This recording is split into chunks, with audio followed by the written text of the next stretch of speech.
Hey guys, welcome to the conceptuals. मेरा नाम है देवेंद्र सिंह तोमर और आज हम पढ़ने जा रहे हैं सीएमआर 2017 का चैप्टर नंबर 9 हॉलेज का पार्ट 2।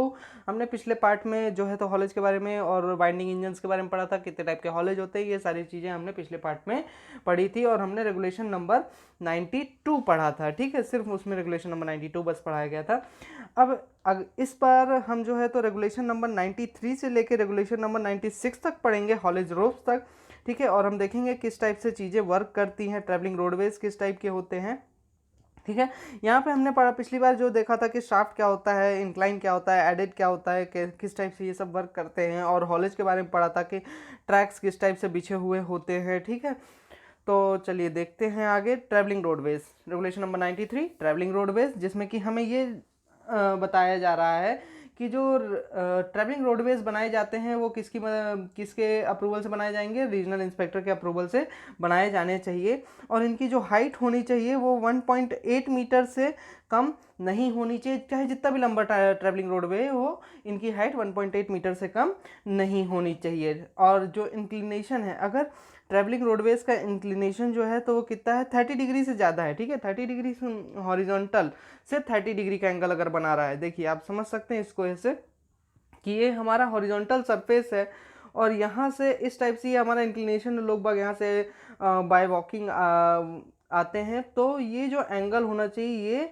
30 डिग्री से अगर ज़्यादा चला जाता है इन केस, तो स्टेप्स और या फिर लैडर्स प्रोवाइड कराना ज़रूरी रहता है। ठीक है, स्टेप्स और लैडर्स मतलब कि सीढ़ियाँ, ठीक है, ये सब चीज़ें प्रोवाइड कराना जरूरी रहता है। और अगर इंक्लिनेशन 45 डिग्री से ज़्यादा हो जाता है तो उस केस में हैंड रेल्स और रोप्स प्रोवाइड कराना, मतलब कि हाथ से पकड़ने के लिए कोई चीज़ सपोर्ट होना चाहिए ताकि लोग बाग पकड़ के उतर सके, ठीक है, या चढ़ सके। अगर 60 डिग्री से ज़्यादा हो जाता है तो उस केस में स्टेप्स, लैडर्स और रेल्स, ये सब चीज़ें प्रोवाइड कराना जरूरी तो है ही, साथ में प्लेटफॉर्म्स भी हर कुछ दूरी पे प्लेटफॉर्म्स प्रोवाइड कराना जरूरी होता है ताकि लोग बाग रेस्ट कर सके। ठीक है, क्या है कि 60 डिग्री से ज़्यादा अगर हो जाता है एंगल इंक्लिनेशन तो उस केस में थकावट बहुत ज़्यादा होगी, इसलिए हर कुछ दूरी पे प्लेटफॉर्म्स प्रोवाइड कराना जरूरी रहता है। और दो प्लेटफॉर्म्स की जो दूरी होनी चाहिए वो कम से कम 10 मीटर होनी चाहिए। ठीक है, मतलब ज़्यादा से ज़्यादा 10 मीटर रख सकते हैं, है ना, ज़्यादा से ज़्यादा 10 मीटर रखना है, उससे ज़्यादा नहीं रखना है। ठीक है, effective means of telecommunication system provide कराना जरूरी रहता है। देखिए ट्रैवलिंग रोड्स में ये सारी चीज़ें होनी चाहिए ताकि आसानी से इंफॉर्मेशन को क्या किया जा सके, ट्रांसमिट किया जा सके। ठीक है, डिजिटल डिस्प्ले बोर्ड्स वगैरह लगे होने चाहिए। अब ये कहा जाता है अगर कोई ट्रैवलिंग रोडवे कन्वेयर बेल्ट को क्रॉस करता है, ठीक है, अगर कोई ट्रैवलिंग रोडवे कन्वेयर बेल्ट को, अब इसको ऐसे समझिए, ये हमारी गैलरी हो गई। ठीक है, ये हमारी गैलरी हो गई और ये है ट्रैवलिंग रोडवे। ठीक है, ये पूरा ट्रैवलिंग रोडवे है। लेकिन अब यार यहाँ पे तो कन्वेयर बेल्ट है, अब क्या किया जाएगा, इस पूरी गैलरी में कन्वेयर बेल्ट बैठा हुआ है। ठीक है, तो इस केस में क्या करना है कि यहाँ पे हम एक क्रॉस ओवर ब्रिज प्रोवाइड करा देंगे ताकि लोग बाग यहाँ से सीधे ऊपर से होते हुए चले जाए, या फिर क्रॉस अंडर ब्रिज, मतलब जमीन में हम एक टनल बना देंगे इस साइड से उस साइड तक ताकि लोग इसको आसानी से क्रॉस कर सके बिना किसी डेंजर के। अब अगर मान लीजिए कि इसी में ट्रैवलिंग रोडवे बना दिया, ठीक है, अब ये जो कन्वेयर बेल्ट जहाँ सेटअप है, एक सेकेंड आपको दिखाता हूँ मैं, ये जो कन्वेयर बेल्ट आपका सेटअप है, मान लीजिए ये पूरी गैलरी में कन्वेयर बेल्ट है, ये गैलरी है आपकी, इसमें कन्वेयर बेल्ट सेटअप है और यहाँ से लोगों के लिए ट्रैवलिंग रोडवे बना दिया गया है। तो उस केस में क्या करना है, यहाँ पे फेंसिंग प्रोवाइड करानी पड़ेगी। ठीक है, तो आपको ये याद रखना है कि फेंसिंग प्रोवाइड कराना तब जरूरी हो जाता है।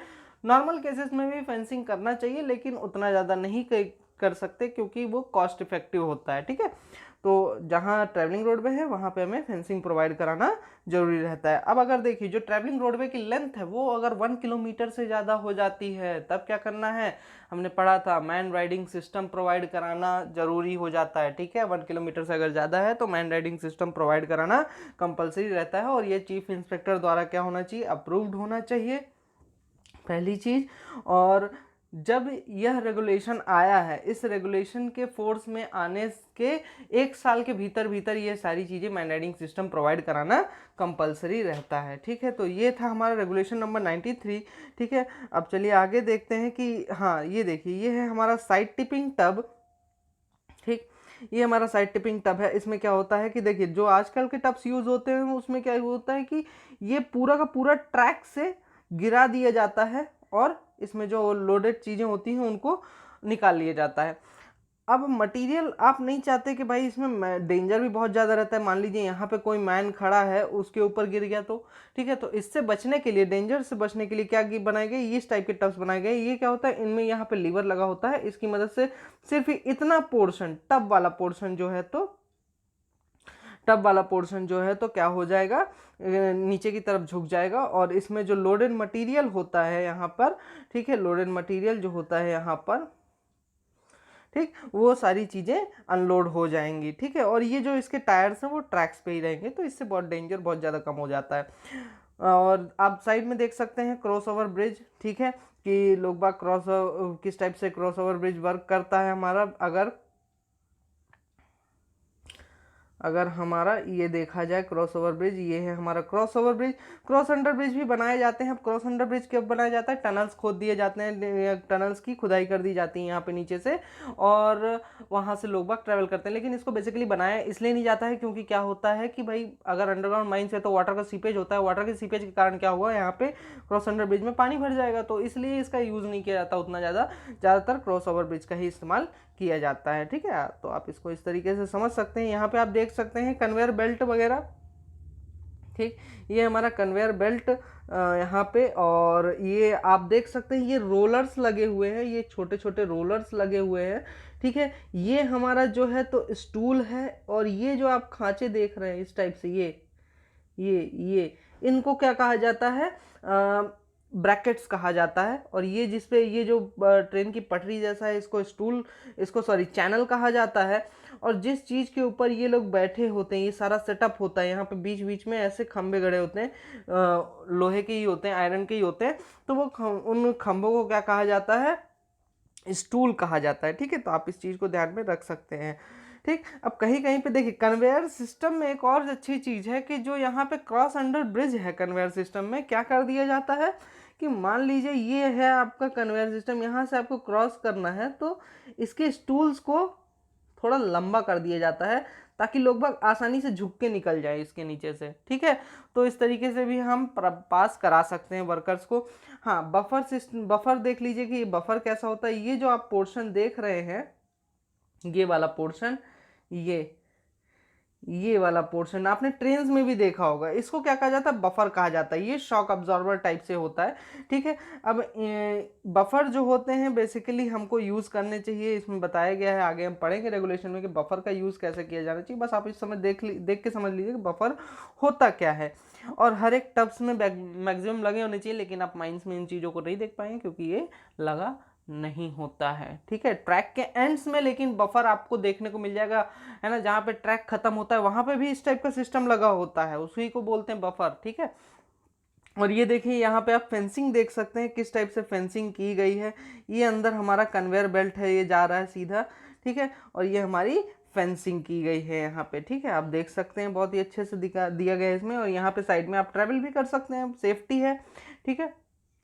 तो चलिए आगे बढ़ते हैं। हमारा अगला रेगुलेशन नंबर 94, जिसमें कि टब्स और उनके मूवमेंट्स के बारे में बताया गया है। ये कहा जा रहा है कि जहाँ पे भी कपलिंग है, ठीक है, टब्स की, दो या दो से अधिक टब्स की कपलिंग है, तो वहाँ पे बफर होना चाहिए। और ये जो बफर्स होने चाहिए, इन दो बफर्स के बीच की दूरी कितनी होनी चाहिए, 20 सेंटीमीटर से कम तो नहीं होनी चाहिए, ठीक है। आपने दो बफर देखे तो उन दोनों बफर के बीच की दूरी कितनी होनी चाहिए, 20 सेंटीमीटर से कम तो नहीं होनी चाहिए, ठीक है। ये चीज़ें आप ध्यान में रखिएगा।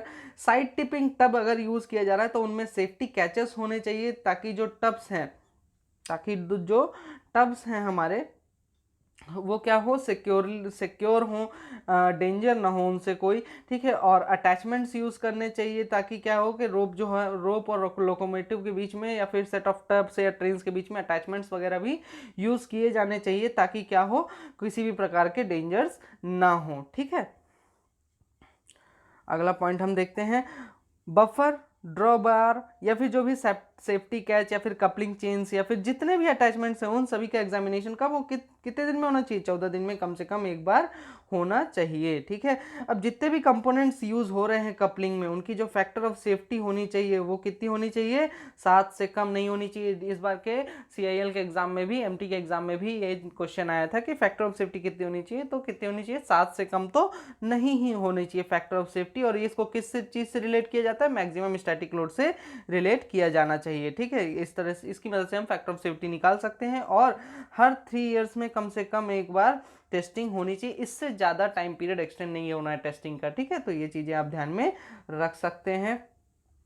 अब कहा जा रहा है कि 2 टब्स को, मतलब किसी भी टब को ये कहा जाता है कि अगर 2 टब्स, सॉरी, अगर 2 टब्स, मान लीजिए एक टब ये है, सेकेंड, एक टब ये है मान लीजिए हमारा, ठीक है, और एक टब ये है। बोल रहे हैं कि 2 टब्स अगर किसमें है, क्लोज सक्सेशन में है, तो उस केस में इन दोनों टब्स को हाथ से धक्का देके नहीं ले जाना है, ठीक है। अगर सिंगल टब है तो कोई दिक्कत नहीं, वर्कर्स हाथ से धक्का देके ले जा सकते हैं बाय हैंड, ठीक है, मैनुअली इसको पुश कर सकते हैं। लेकिन अगर नहीं है, 2 टब्स हैं और इन क्लोज सक्सेशन है, तो उस केस में हम उन्हें धक्का नहीं देंगे। अब क्लोज सक्सेशन क्या होता है, तो देखिए क्लोज सक्सेशन कब माना जाएगा, 2 टब्स क्लोज सक्सेशन में है। अब इतनी बड़ी माइन से टब्स तो होंगे ही ट्रैक्स पे बहुत सारे, है ना। तो 2 टब्स क्लोज सक्सेशन में कब आएंगे, जब उन दोनों के बीच की दूरी कितनी हो जाएगी, 10 मीटर से कम हो जाएगी। 10 मीटर से ज़्यादा दूरी है तो कोई दिक्कत नहीं, आप दोनों टब्स को धक्का देके लेते जाइए, और अगर 10 मीटर से कम दूरी है तो मैनुअली उसको धक्का नहीं देना है। ये चीज़ आप याद में रखिएगा। अब रेगुलेशन नंबर 96, जिसमें कि, चलिए उसके पहले हम एक और चीज़ समझ लेते हैं कि ये कहा जाता है कि अगर ग्रेडियंट 1/20 से, ये भी जान लीजिए, जानकारी ले लीजिए कि अगर ग्रेडियंट 1/20 से ज़्यादा है तो उस केस में कोई भी पर्सन टब्स को धक्का आगे से नहीं देगा, पीछे से ही, है ना, टब के आगे नहीं खड़ा होगा, टब के पीछे ही खड़े होना है। और अगर ऐसा लगता है कि हाँ वो उस टब को नहीं संभाल सकता है, तो उस केस में क्या होगा, टब्स को नहीं संभाल सकता है तो उस केस में क्या करना है, वहाँ पे वो वहाँ पे नहीं रहेगा, ठीक है। और टब्स को अगर कंट्रोल नहीं कर सकता तो वो वहाँ पे ना ही बैक साइड में होगा ना ही फ्रंट साइड में होगा। टब्स की कपलिंग या फिर अनकपलिंग जो है तो ऐसी जगह पे करनी चाहिए जब रोप मोशन में ना हो, टब्स मोशन में ना हो, तब टब्स की क्या करनी है, कपलिंग या फिर अनकपलिंग करनी है, ठीक है। तो ये चीज़ आप ध्यान में रख सकते हैं। ग्रेडियंट पे टब्स की कपलिंग या फिर अनकपलिंग बिल्कुल भी नहीं करनी है, और कोई भी पर्सन को अलाउड नहीं है कि वो टब्स में राइड करे, वो टब्स में ट्रैवल नहीं करेगा। उसे अगर ट्रैवल करना है तो भैया पैदल ट्रैवल करो या फिर मैन राइडिंग सिस्टम हो तो उससे ट्रैवल करो, ठीक है, टब्स में ट्रैवल नहीं करना है। ब्रेक्स वगैरह का जो अगला रेगुलेशन है वो है रेगुलेशन नंबर 95, जिसके बारे में मैंने यहाँ पे नहीं बताया है। क्या है कि वो ब्रेक्स के बारे में था, उसमें कुछ खास नहीं था, तो हॉलेज इंजन में ब्रेक्स प्रोवाइड कराना जरूरी है, ये चीज़ें आप ध्यान में रखिएगा। रेगुलेशन नंबर 96, जिसमें कि हॉलेज रोप्स के बारे में बताया गया कि जो हॉलेज रोप्स होने चाहिए वो, उनका जो फैक्टर ऑफ सेफ्टी होना चाहिए 8 से कम नहीं होना चाहिए, ठीक है। जो भी हॉलेज में जितने भी रोप्स का यूज़ किया जा रहा है उनकी फैक्टर ऑफ सेफ्टी 8 से कम नहीं होनी चाहिए। दूसरा चीज़, अगर विजुअल डिफेक्ट है रोप्स में तो उस केस में भी रोप्स को हमें इस्तेमाल नहीं करना है, ठीक है, हॉलेज में। और जितने भी रोप्स हैं, अगर किसी रोप की कैपिंग की गई है तो उसे हर 6 महीने में कम से कम एक बार रीकैपिंग उसकी होनी चाहिए, या फिर जो भी शॉर्टर इंटरवल्स कॉम्पिटेंट पर्सन द्वारा बताए जाएंगे। कोई भी ऐसा रोप का डायरेक्ट हॉलेजेस में यूज़ नहीं करना है जिसकी स्प्लाइसिंग हो चुकी है, ठीक है। मैंने इन सब चीज़ों के बारे में बताया था कि कैपिंग क्या होता है, रीकैपिंग क्या होता है, स्प्लाइसिंग क्या होता है, ये सारी चीज़ें मैं बता चुका हूँ आपको पिछले पार्ट में, ठीक है। और जो भी रोप्स का यूज़ किया जा रहा है उस रोप के पूरी डिटेल्स जो है तो किस में होनी चाहिए, एक बाउंड पेज बुक में होनी चाहिए, कि उसका जो रिकॉर्ड है, मतलब size, construction quality, name of supplier, date of installation, recapping का, ये सारी डिटेल एक बाउंड पेज बुक में रोप्स के बारे में होनी चाहिए, ठीक है। तो ये चीज़ें आप ध्यान में रख सकते हैं। देखिए इस टाइप का हॉलेज रोप यूज़ होता है, ठीक है। ये स्ट्रैंडेड वायर्स हैं, इनके बारे में भी हम पढ़ेंगे आगे चल के, ठीक है, और मैं बहुत जल्द इसके बारे में वीडियो दूंगा। तो गाइस आज के लिए इतना ही, अब बाकी हम अगले वीडियोज़ में देखेंगे। सो for more videos, please like, share and subscribe our channel so that it could reach more and more mining students, and please give suggestions in the comment section below about the topics you want videos. Okay, thank you.